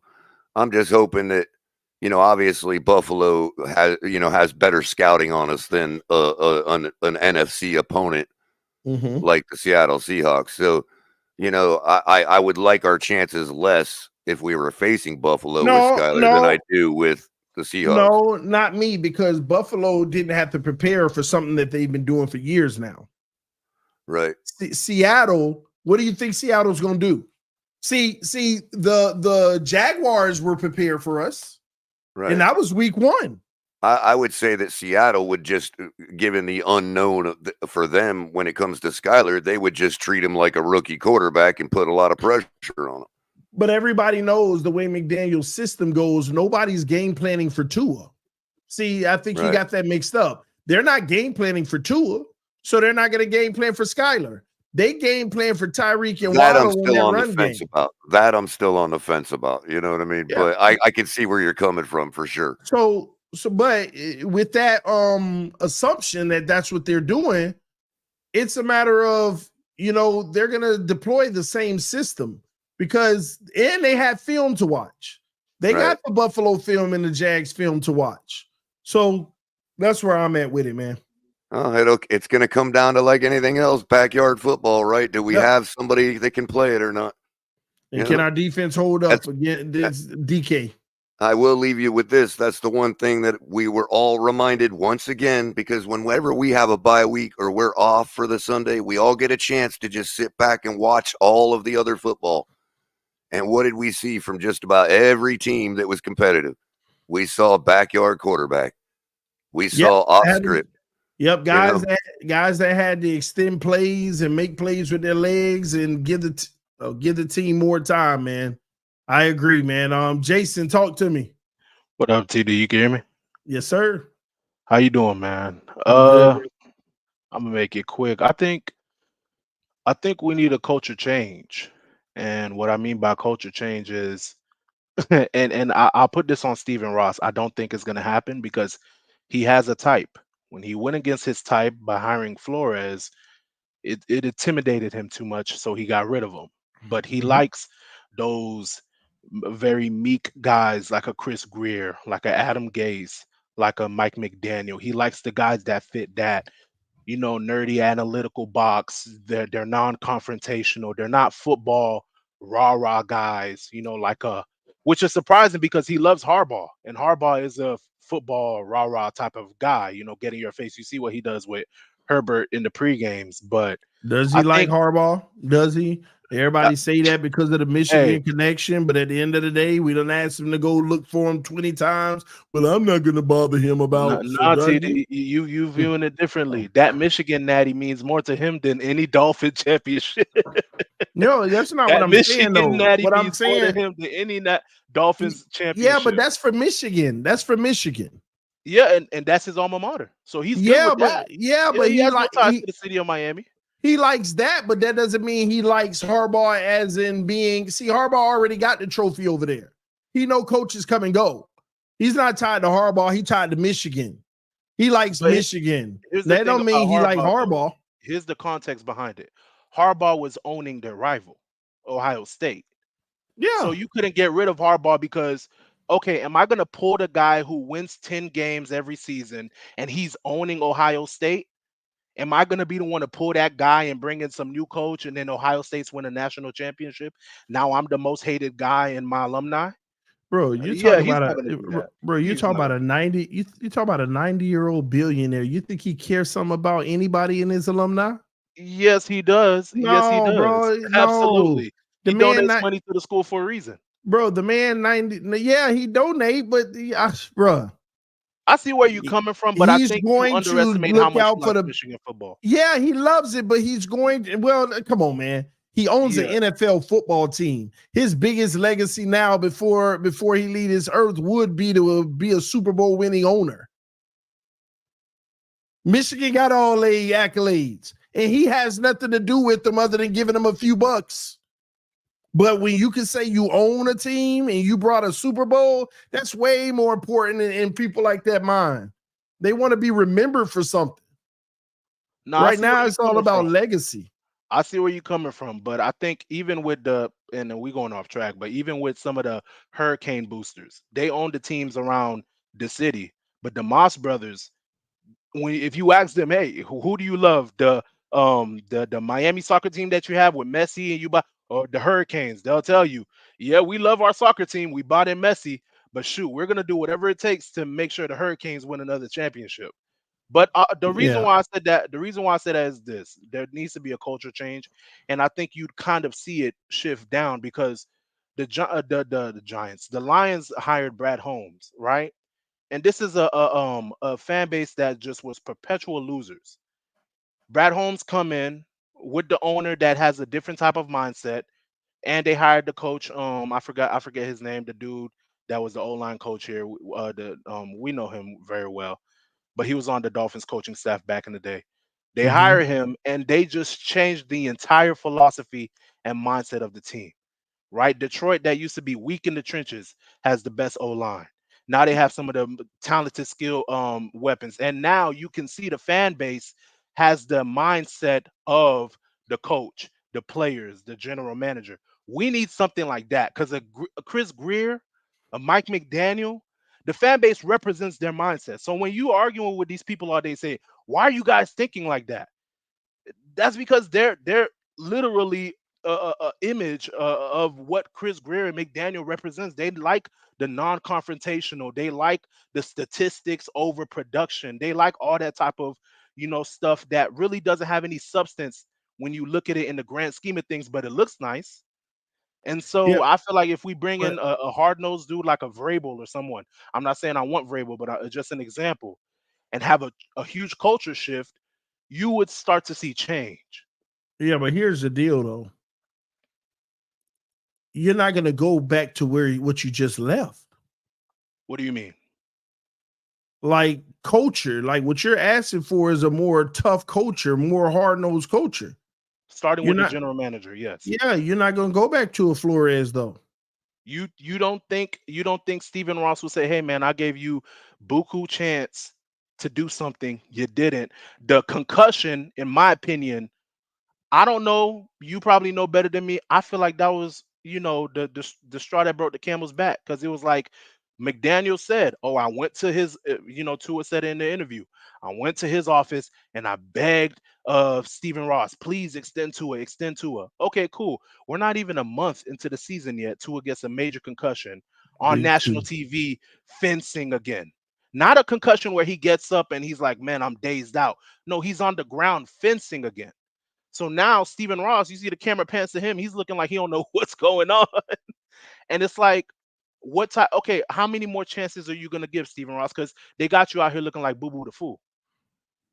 You see what I mean? Well, So at this point, it don't matter though, because he's stuck. mm, But you're if right. you do fire Chris Greer and go with another GM, they're gonna come in and reevaluate this whole thing, and everybody's future is up in the air. Yeah, I see Everybody's. it. I see it. So you know what? I never thought about that. Maybe maybe we should be tanking for a new general manager. Who would you bring in? Because like Well, I I have said, no clue. I have Stephen no Ross clue. has a type. So, Yeah, like I you have said, no clue who to bring in at general manager. But what I do know is that I guess we do would need a shift at the very top. you would. It sets the culture. All the teams that are winning now, you see that shift that happened, right? Mm, You see the general manager that says, "Hey, no, our priority is going to be the trenches. We're going to be a hard-nosed team. We're going to be tough." And plus, in the city of Miami, you can't have this type of mindset that those guys have because players get to relax. You need a mm, coach. The one thing I liked about Flores was he said, "Hey, man, you can enjoy the city the 5, 6 days of the week, but on Sunday, you need to be the, baddest dudes on the field. You need to want to kill somebody, yeah. right? But players get so caught up with the lifestyle. Oh, this player's in this club. This player's doing this, that, and the third, and they forget why they're here, right? They're so busy vacationing, they forget why they're here. And I think we need someone who is tough to come in and bring that type of culture, right? I And agree. you'll even see it. I bet you if we do it, you won't be arguing with people in your comments as much anymore because they'll start to they'll either leave the fan base or they'll start to adapt the culture of the new GM, and they'll say, "Yeah, No, the weak stuff got to go." they'll start attacking because they know a new GM spells everything is about to be washed out in 3 years. Oh no, then they'll leave. Just like with No, the Lions fans. The Lions fans, like I said, they were perpetual losers. Now they on you go on any no, social they media site can't and they leave. beating their chest. They're not gonna leave. Let me tell you why they're not gonna leave. Go ahead. Because first of all, you got fans and creators that's not even real Dolphin fans that never came on the scene until they found out the Dolphins might be drafting Tua. I'm You're right. serious. You're Go right. back and look at it. Nah, Go trust back me, I and know. look at it. I was there. Around March of the year before we drafted Tua, February or March, you're gonna see certain people out here in Mhm. these communities that Mhm. came on the scene for the first time. Mhm. Yeah. And the only reason they came on the scene because they heard the Dolphins might be tanking for Tua. And they start talking about Tua and how he would be great and everything X, Y, and Z. And at the end of the day, the reason why they can't leave is because they've lied to so many people like they were real Dolphin Yeah. fans. And you know what's even crazier? Those people, they've come into the fan base and they go into every space and man, that's why they're always in your comments, right? You wonder Mhm. why they stick around. It's policing. Is Yeah, if we don't police enough people, if we don't harass enough people and basically quiet down any attempt to criticize Tua, then it might get out of hand to the point where we can't control it anymore. yeah, So if you tweet something, they're gonna come on your tweet. If you post a video, they're gonna be all in your comments. It's a form of policing that they do. And they tell you straight up, yeah, we do it because we like Tua. And we want to make sure that anytime you guys think of criticizing him, you know that we're coming. And so I completely agree with what you're saying. These people have been policing and sadly our fan base, we're so longed for a winning culture. We so longed for a quarterback. We let them do it. We let these strangers come into our fan base, push us around and tell us how to be Dolphin fans. yeah, Meanwhile, most of them don't even know outside of Dan Marino, they don't even know any other Dolphin player. But yep, it's major policing that's been going on. And yeah, man, I still think we need a shift. But I'm gonna go ahead and go down. But that's just my thought process. And I wanted to know what you thought about what I said earlier with Greer could have stopped it. Greer could have said, "Hey, McDaniel, I'm not going to extend this guy. He has to play his fifth year. We don't. Yeah, he played one season healthy, but these type of anomalies happen all the time in the NFL, right? So we're hmm going to see it. But when I heard Tua said everybody in the front office was whispering to him about how McDaniel went to Stephen Ross and practically begged him to extend out. Now I'm like, okay, Stephen Ross, what are you thinking? Are you saying, okay, McDaniel, you came into my office and you begged for this dude. Not only did he get injured again, the offense looks flat. So all of that McGenius stuff, people have figured you out. So I Do just you wanted your thought process on that. What you think is going to happen after that, and I'll go. nothing because they stuck. You gave everybody the money. Could you imagine if they never paid him and made him play on the fifth year where we would be right now? Yeah, I said it We would earlier. all have a piece in us that's unfazed. I know he's struggling right now, but I said we could have went and got Russell Wilson for $1 million this year. You could have bought in Russell Wilson for 1 million. Denver is paying the rest of his contract. You could have bought in Russell Wilson. I know some people don't like him, but a dude with that experience, even if he never played, he just coaching two on the sideline. A dude that's won a Mhm. Super Bowl for $1 million, and you Yeah. just keep him on ice, and he's only worth one. Now, if it was 10, 20, I would have said no. But a dude that's only worth $1 million, you keep him on ice, and you say, hey, if Tua goes down, you're gonna come in. You have the experience, we have the weapons. But if Tua stays healthy, we need you to coach and we need you to educate this dude about what it's like to go deep in the playoffs, what it's like to, lead a team to a Super Bowl and different things of that nature. It would have been a great deal, but like you said, they have this culture where they don't want to bring in anyone that's deemed a threat. So it's like, okay, yeah, we bring in Russell Wilson, but is that going to hurt Tua's feelings? Yeah, and and anytime you're gonna stop and say is something gonna hurt somebody's feelings, enough said. And that's what I mean about the culture shift. I don't want guys that, just like, I don't know if you've seen the clip of the Titans coach going off on Will Levis. And they said, man, you, in the interview, they said, man, you were tearing Will Levis apart. He said, because he did the same thing last week. And that costed us the game. So now I'm on him again. And I don't care if you guys saw me on the camera. That's my job as a coach, is to correct him. That's the type of mentality. That's the type of mentality that we need. But you got a general manager and a coach who are saying, hey, we need to care about this guy's emotions over wins. So, but yeah, man, TD, I know it's a lot of people. I'll let you go, man. It was a great talk. You good, bro? Thank you, man. Man, oh man, Will Levis getting chewed out, and we scared. Neil, talk to me. What's up, TD? I'm good. I'm good. How you feeling? Oh, I'm good. I'm a Bills fan, but I'm not here to troll you or anything like that. I'm just make observations.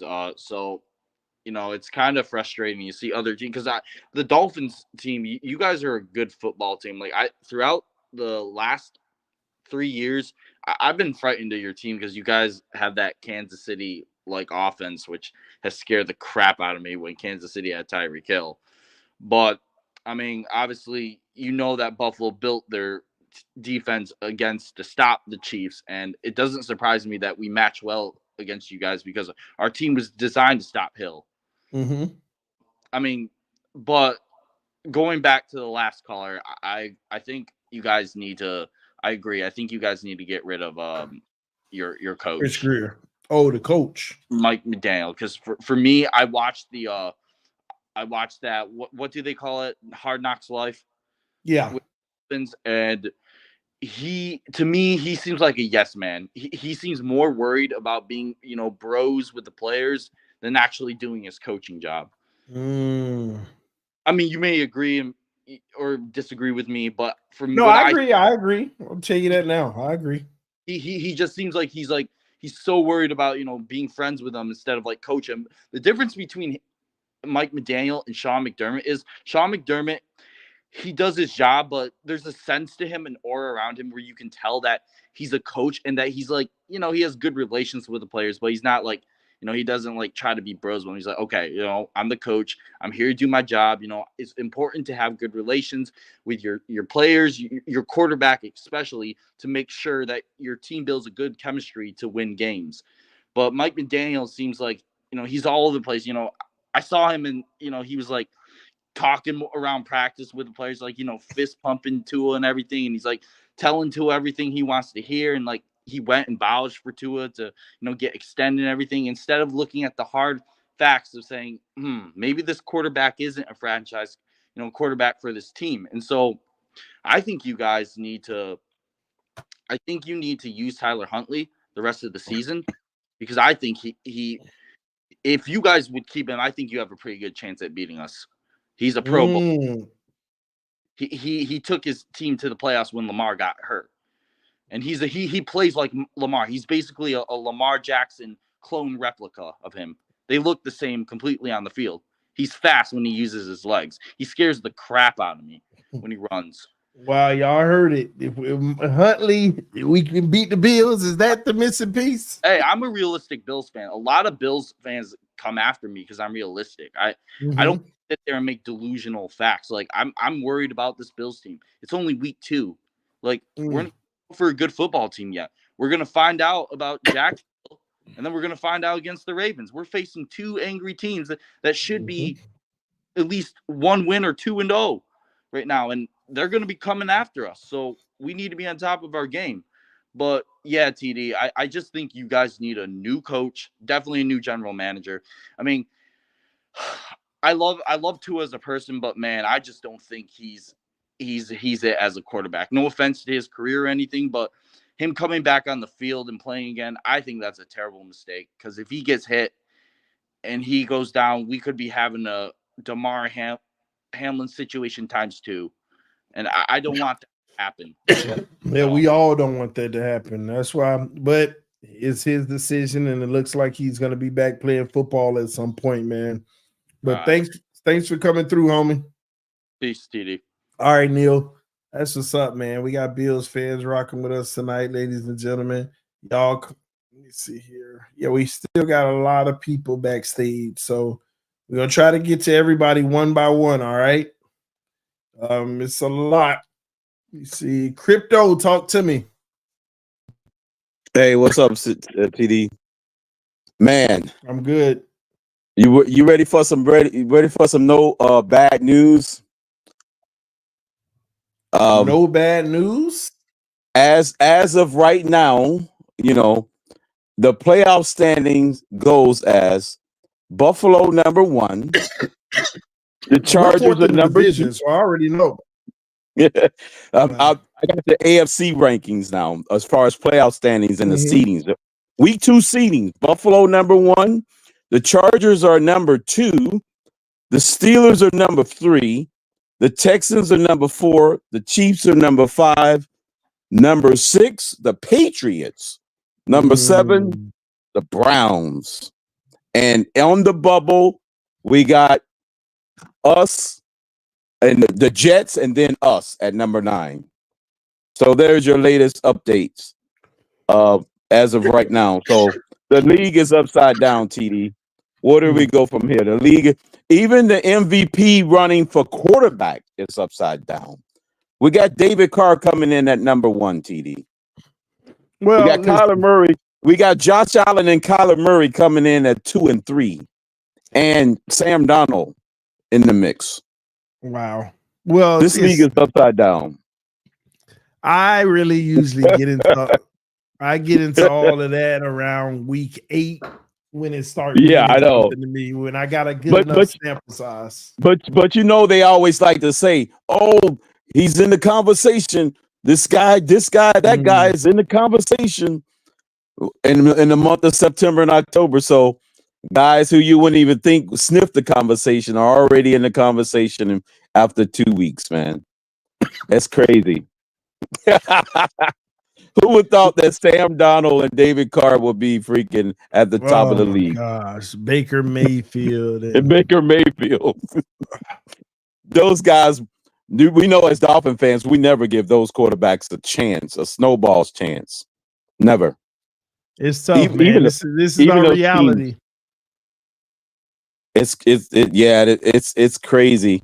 The whole, I guess you could say, Greer, how he assembled this team. I'm looking at, well, you can assemble a great roster, but it may not be the right recipe. You see what I'm saying? I akin to it to being you trying to serve a bunch of venison to a bunch of vegetarians. How can you serve them a plate full of steak when it's vegetarian sitting at the table? Yeah. So you can have a perfect dish as far as on paper, but if the menu calls for serving fruits and vegetables, you're never going to go anywhere as a chef. So Greer may be assembling something that's not palatable, to the rest of the league as far as consumption. That's what I mean when other teams have caught up to you. You're assembling probably the wrong collection of players to get the job done. On paper, they may look good, but the chemistry is out of whack when it comes to being able to overcome in this league.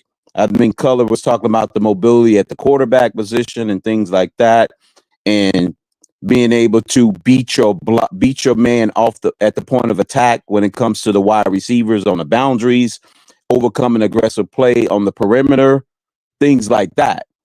But if you keep just assembling a certain group of people, it's not the right menu to put on the table. That's probably what's our biggest problem. The chemistry. Well, I mean, it's hard to have chemistry when you got several people in and out of the lineup and all these old veterans getting hurt. Yeah, and that could be the case if the old veterans is if you need to stay young and strong, that's probably the approach you need to do. Because even if those old veterans are there, they might get beat at the point of attack by these younger up and coming guys in the league.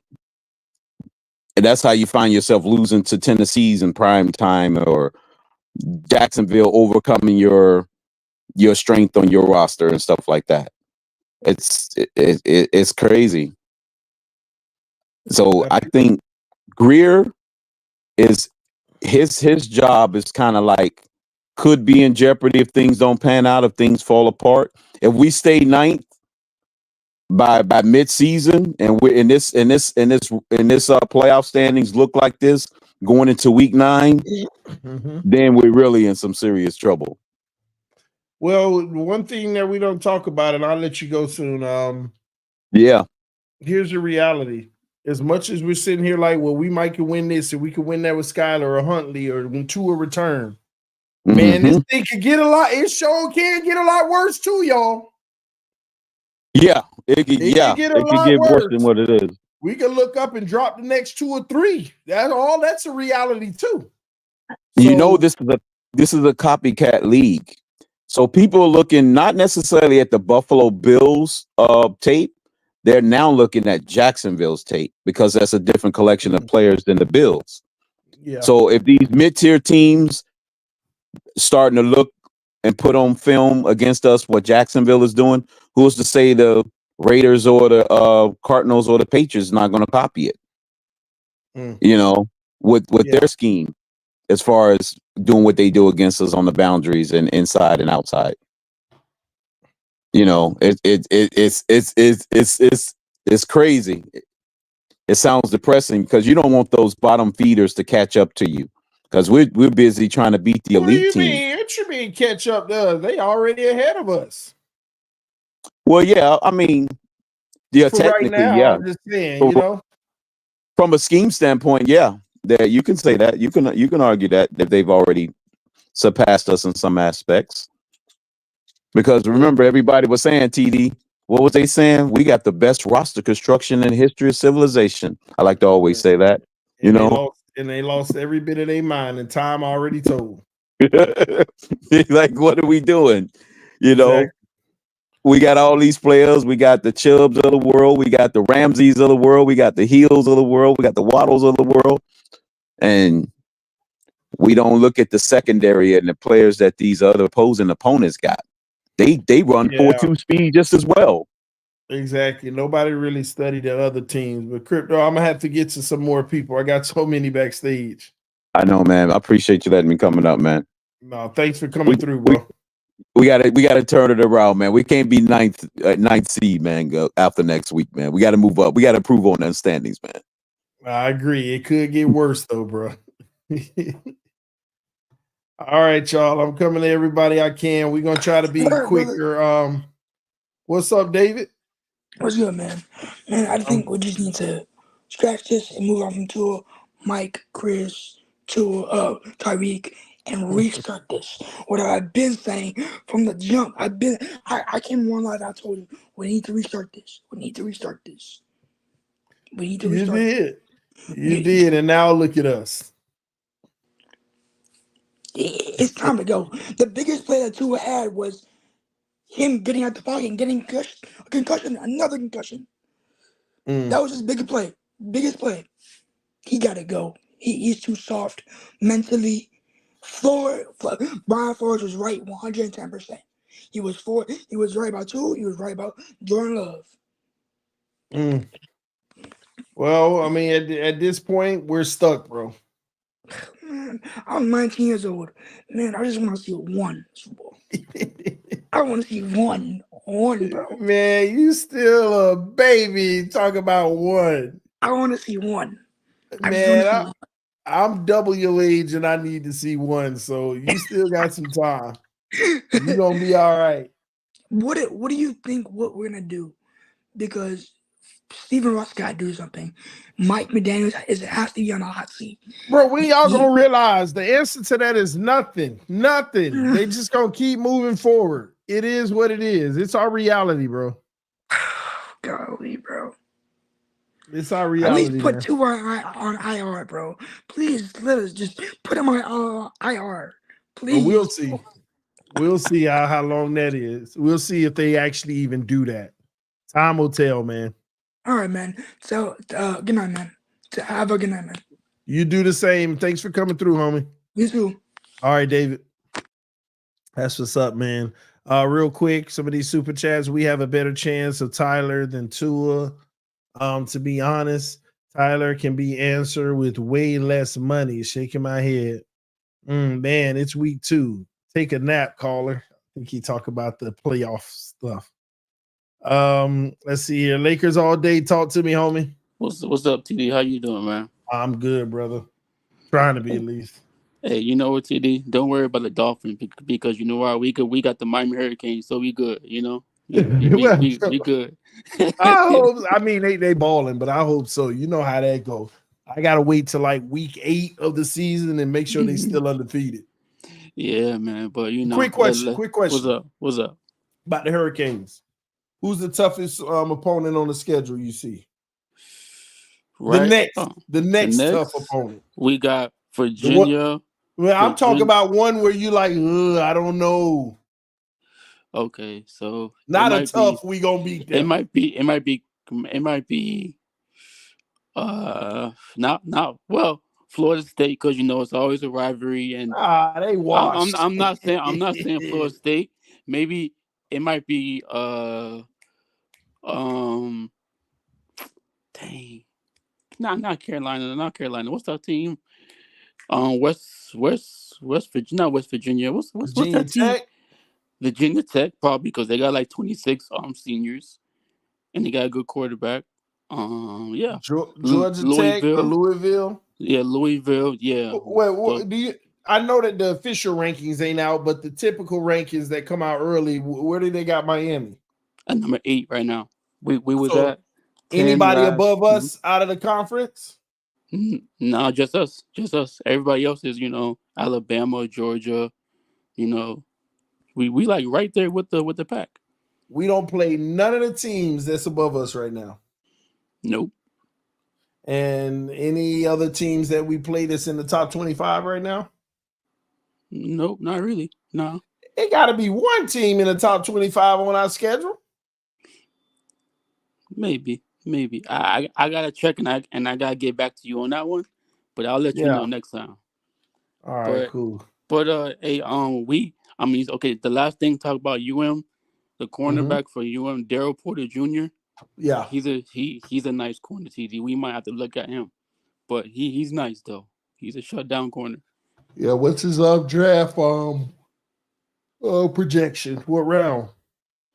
I don't know because they haven't really been talking about it yet because you know what I'm saying it's like too early in the season. Yeah. So they might do like later in the season. But the Dolphins though, I'm right on about every. You know what I'm saying? Like everybody's talking about get rid of Mike McDaniel, get rid of the GM, and get rid of Tua. Yeah, I'm with that because we have to. And you know what I'm saying? Tua is just like you said how you were saying with Tua, he's just like a spot thrower. He's a spot thrower, right? Brian Flores was right about everything. You know what I'm saying? People out here should not be mad about Brian Flores, and we low key should be sad about having Brian Flores gone because he's a tough-minded coach. That's what we need. Yeah. He's a Super Bowl winning coach. That's what we need, and that's what the Dolphins are not. He knows how to coach defense, and that's what we need right now. And we need a person a coach that's gonna put these guys accountable and teach them what they need to know and low-key help the team out because Mike McDaniels is just buddy to all these players. You know what I'm saying? Yeah, and we can't. And you know what I'm saying? Like Flores wasn't no buddy, but he just wanted to win and you know what I'm saying, see this team, go far. I agree. You're 100% spot on with that one, bro. But they pretty much scared of that type of coach because they done pantred everything to fit around Tua. And at the end of the day, I already know what the end result's gonna be. Just waiting on everybody else to see it. Yeah, but that's where we messed up by getting rid of Flores. Because look, we had a coach, in Yeah. Flores, just like the Atlanta Falcons have that tough-minded coach. The Lions have a tough-minded coach. Who else? The Jets have a tough-minded coach. You know what I'm saying? And that's what we need. But we don't we let that tough-minded coach leave. Mm-hmm. We had it in the building, but you let it go because of our quarterback is over here so freaking he's not tough. You know what I'm saying? Yeah. You know what I'm saying? He's not tough or he's not tough-minded. You know what I'm saying? He doesn't have the tough-minded attitude like you know what I'm saying, like some of these guys do. And you need a tough-minded quarterback to deal with football. You know what I'm saying? To freaking take a hit, to take a, you know what I'm saying, like a attitude with, you know what I'm saying, like like Brian Flores have like an attitude towards freaking Tua. You Yeah. need that. You need that type of quarterback that's gonna be like, I don't care what you say, Brian Flores. I'm gonna go out here and I'm gonna show you what I can do. You know what Yep. I'm saying? But And then make him get off your back. yeah, yeah. But you don't. You know what I'm saying? You don't have that into it. He don't. He probably was never. He's not built like that. And that's what you need. You need a tough-minded coach and a tough-minded quarterback. And we need an Well, elite quarterback. I know, but it's just sad. wishful thinking in Miami, but I appreciate you coming through, homie. No problem. And I hope Tyler Huntley, do his thing, and I hope Skylar Thompson does his thing. Time always tells. I appreciate you, man. No problem. TD, have a good one. You do the same. That's what's up, man. Real quick, got a few super chats. TD, you going to the Buffalo game this year? Jets Bills tailgate was fun last year. I enjoyed y'all at you in person. Yeah, I'll be there. I mean, we got 3 weeks or something like that. I'll definitely be there. But you remind me, I need to book my flight tonight, man. I didn't even think about that. Yeah, but I will be there. All right. So get ready for it. I hope you're going to be there. If y'all want to be there, it's the Dolphins bye week. Bills Jets game at MetLife Stadium. We're having an event. Think it's about $300. You get access to the tailgate party with food and drinks. Come with it. We do a live show from the tailgate. After that, we all gonna go into the stadium early because we're going to be on the field during the national anthem. And after that, we all go to our seats. We enjoy the game and we get up out of there, man. Pretty nice night. Same as last year, but this year we got the exclusive perk to go on the field with the team for the national anthem. So if y'all want to come through to that, go to AFC East Roundtable channel. In the description of the video, you'll get the link so that you can go purchase your tickets. And Dolphin fans, if y'all want to come, just come with me. Y'all can hang out with me. We there rooting for both of them to lose. We hope it end in a tie. But yeah, it's our event. And then December 8th in Miami versus the Jets is our second event in Miami. On Saturday night, we're going to meet at Miller Ale House, not far from the stadium. And then on Sunday, we're going to meet at the stadium early at a tailgate. And then we're all going to go in. We got a private terrace that we booked that we all going to be watching the game from, overlooking the field, where we got our own bar, our own everything. All right. So that's the other event. I think that one's $280. So we got you the cheapest prices we can find for the whole package. All right. So hopefully y'all come through to the event. Just go to AFC East Roundtable. Go to the description section of the video and you'll see the link where you can purchase your tickets. Awesome. Austin Henby, all right, said you don't nothing new besides more physical dudes. They lost in the trenches. Dan's friend here, mad respect for you and your channel. Go Bills. Yeah, we know we need more physical players, but here's the problem. I don't know nobody on this roster physical.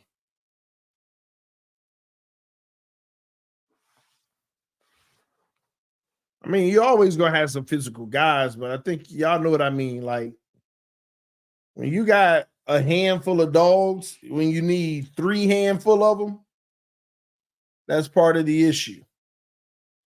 Aurora, thank you for the donation. Said love from the Mafia. Don't give up.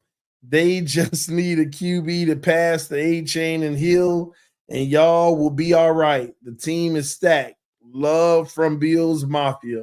Well, let me say this, or thank you for the love, right? We got Skyler now. He coming for y'all in week 9. Don't be scared. Skyler coming in week 9. He gonna play so well over the next few weeks too. They ain't gonna want to play to him. And y'all remember that playoff game? Skyler almost beat y'all. Y'all got nervous. You lucky Tyreek was dropping those passes. Skyler almost gave y'all an L in the playoffs. Game-winning drive, he couldn't do enough, but he was competing. We'll see. Thanks for the love, though. We shall see. All right, y'all. A few more and we're up out of here. Even though I got some more questions I need to answer from the Q&A portion. Two of these. What up, man?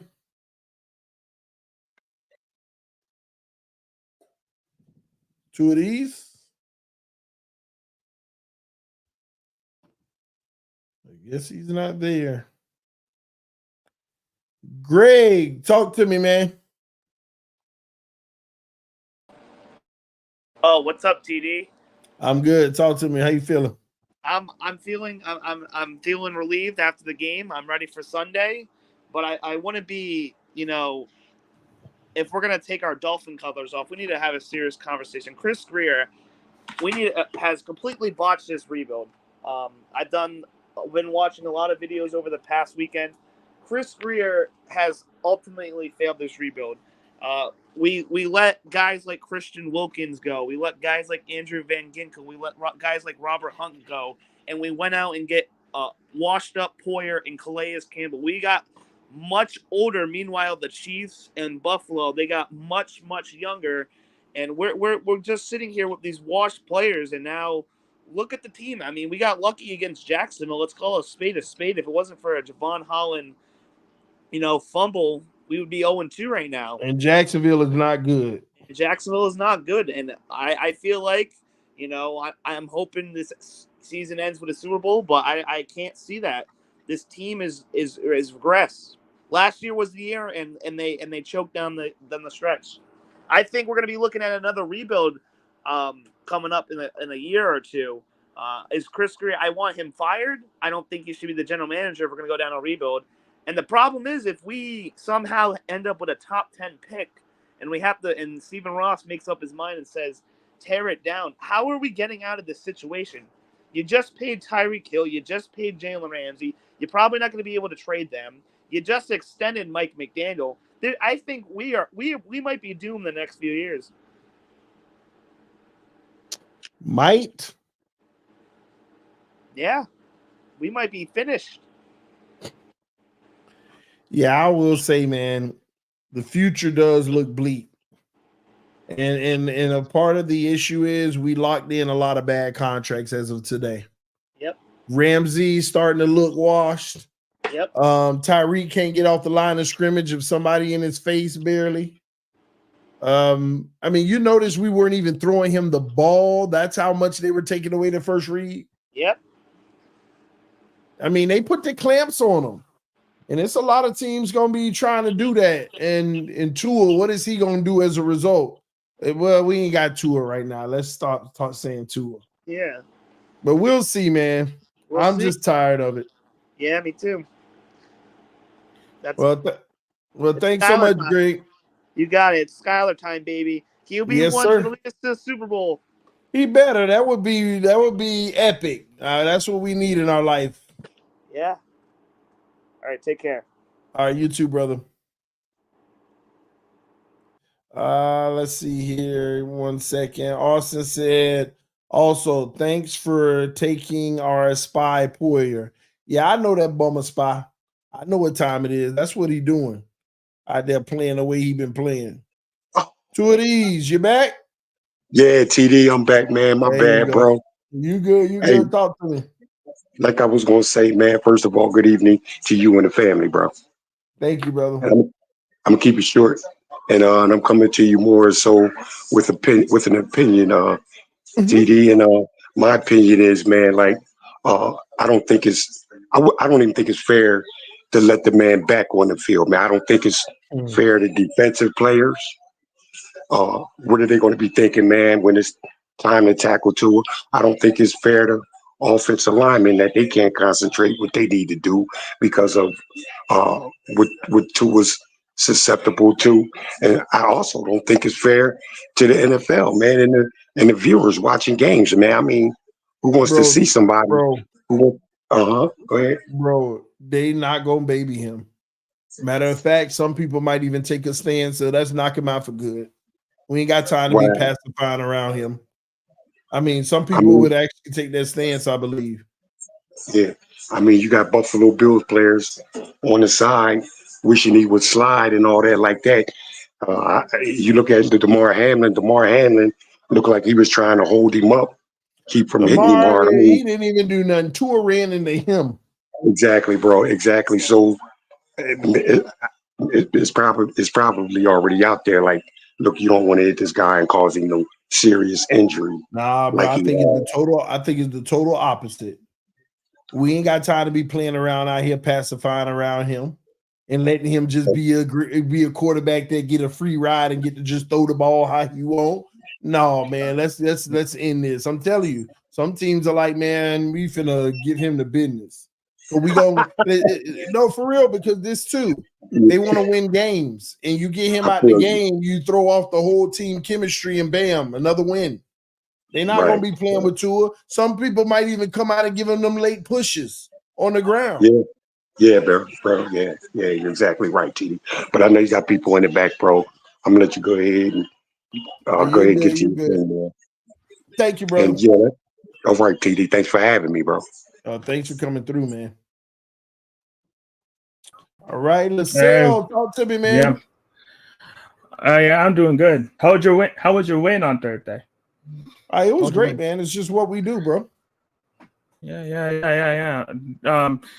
Well, you doing well? I don't know. When I saw that, I said this on CBA free. I was like, when I saw that play, I was very pissed. I was very mad because I don't want to see anyone do that. Anyone get hurt like that again. But it is what it is. It is what it is. Good luck. I would say as well. Good luck being in the basement as well. Good luck being in the basement. And and I hope that everything is hope that I hope that you beat the Seahawks, but I don't see you guys doing that with Skylar Thompson, even though you guys say he's the next Tom Brady. We'll be out of the basement real soon with the GOAT Now, Sky. you better hope so. You better hope so because the way you've been talking, Bo. Ooh, if you guys don't turn it around, oh my God, you won't hear the end of it from people. Oh, but Embelowski, you won't hear the end of it from him. You We're won't hear the good. end of it. We're good. Yeah, We so, still Super so, Bowl bound, LaSalle. A-Rod doing well. My team played at least okay. It's okay, but your team, you know what? It sucks for you because it sucks for the Miami Dolphins because you can't even be like, oh, it's because he got hurt. He threw 3 picks before he got hurt. So I know. yeah, he threw 3 picks, bro. I was watching that and also watching you. Every single pick that he made, oh my God, every single face. And I actually have to say, I was right. I said you were going to get destroyed. I said it. I said it. Most other people were like, "Oh no, it will be close. It will be this. It will be that." No, I was like, "No, they're gonna smoke y'all. They're gonna smoke y'all." And that's what they did. They smoked y'all, but in a different way that actually makes it kind of worse. Their defense, Josh Allen didn't even have to do anything. He was in there drinking tea. He was drinking calming tea like you. You were drinking calming tea, just like sitting there, just like, "Welcome my defense going for me. Look at my defense." Oh, this is Sunday. But LaSalle, guess what?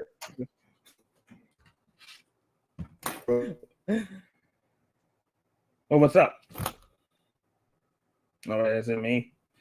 It might be me. Is it me?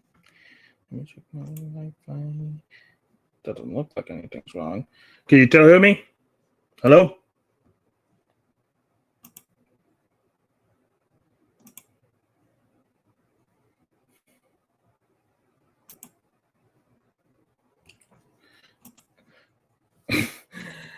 I'm just gonna wait here.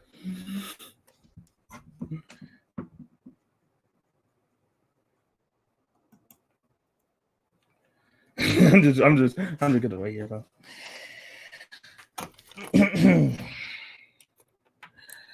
Well, I guess it's just the me show.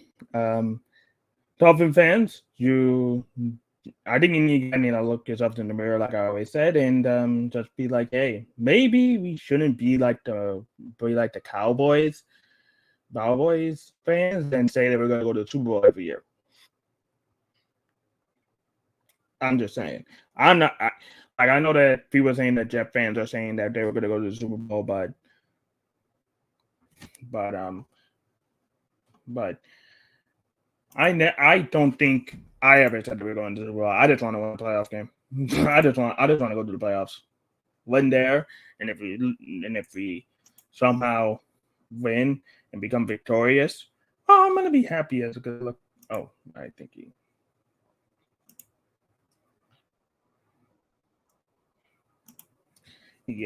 Yeah, I'm gonna be very happy. Don't take. I haven't trolled anyone like this. Any.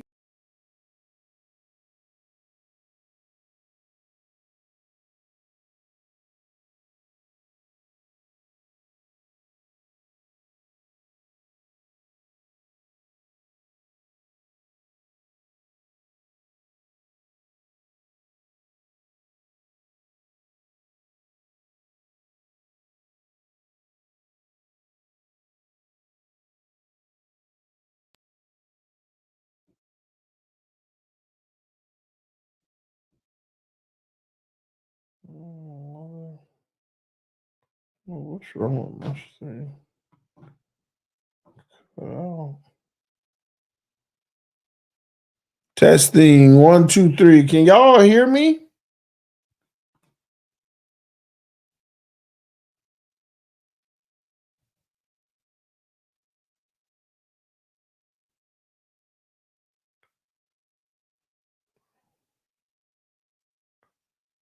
Yes, we good. Okay.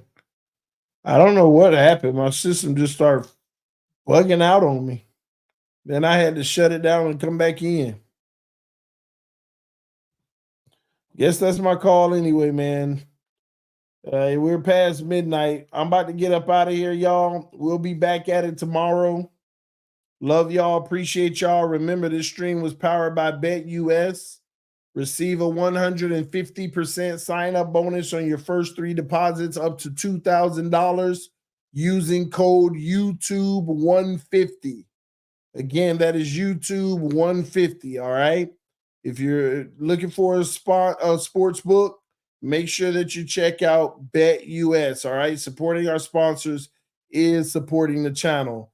Derek said, Tank, trade Tyreek for 2 firsts, draft Shador, and best offensive tackle. Hire Dion as head coach, and all of a sudden, future is bright. Now you talking. All right. Anyway, man, I'm up out of here. Love y'all. Appreciate y'all. Fins up no matter what.